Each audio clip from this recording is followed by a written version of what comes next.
I want to say this is why you see so many Democrats seething and melting down. Why you see their pundits in the media do everything they can to attack and smear Dr. Cornel West. That's why you see quote unquote progressives who are just Democrats writing ridiculous op eds saying that Dr. Cornel West should run as a Democrat. This right here, because this is one of the first opportunities in my lifetime of having a third party candidate that can speak in a dynamic way that can grab the attention of the Black community and other disenfranchised people.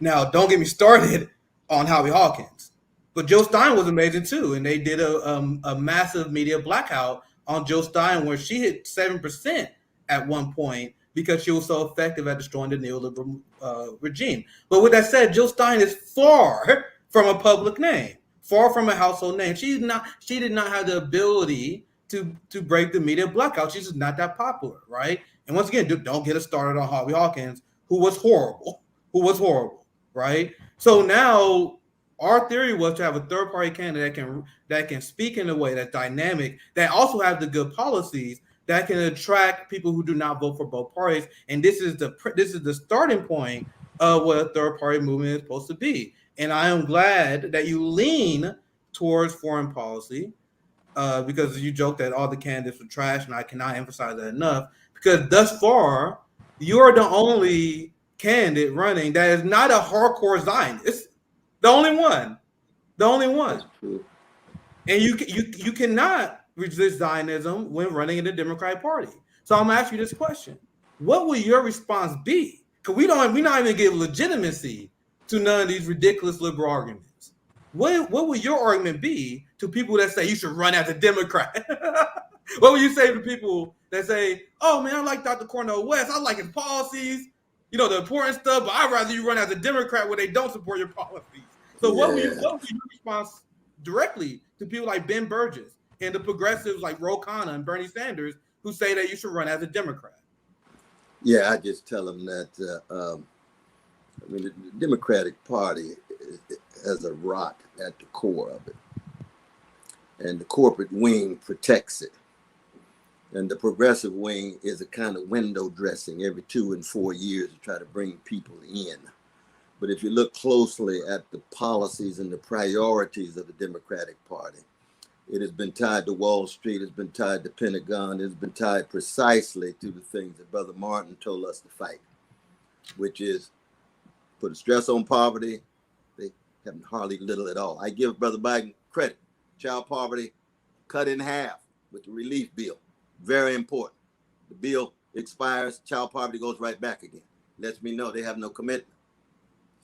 Same would be true with militarism. Militarism always already increased. In fact, they even vote more than Biden asked for. So that's the kind of rot that sits at the center of it. We haven't even got to surveillance yet. We haven't even got to the fossil fuel industry. And, you can make deals with, what's the brother's name in West Virginia, always standing in the way? Joe Manchin, the rotating villain, Joe Manchin. Yeah, exactly. So you can make a deal with him for the pipeline going through working people's spaces, contributing to ecological collapse.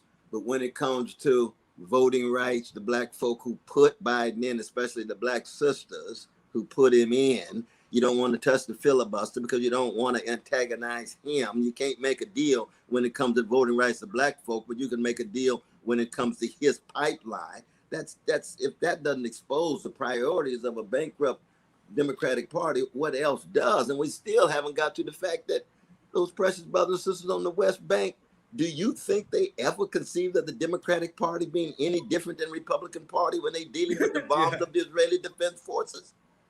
No.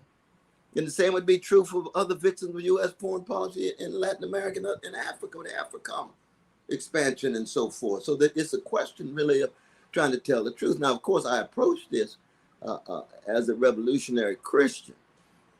And so I speak in a number of different Jewish contexts and synagogues. Rabbi Abraham Joshua Heschel means very, very much to me, as does Susanna, his marvelous daughter. And I just tell them that if there was a Palestinian domination and occupation of Jews, then the movement of BDS on behalf of Jews who are occupied and dominated would be massive and the leaders would receive moral prizes. But you flip it over with the Israeli occupation and domination of Palestinians, and those of us who support BDS, we get smeared as being anti-Semitic. And I say, y'all just hypocrites. I can see hypocrisy when I know it. I was born at night, but not last night. Please, don't insult me. I say that right to the Jewish brothers and sisters. Don't insult me. If you all are catching hell, I'm in solidarity with you. It's not solely because you're Jewish. You're human beings.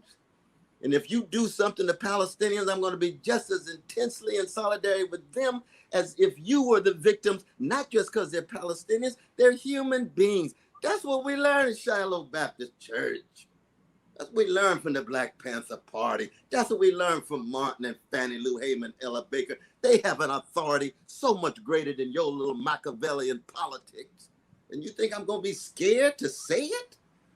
Who you think raised me? Do you know who Irene B. West and Clifton West is? At that point, they just said,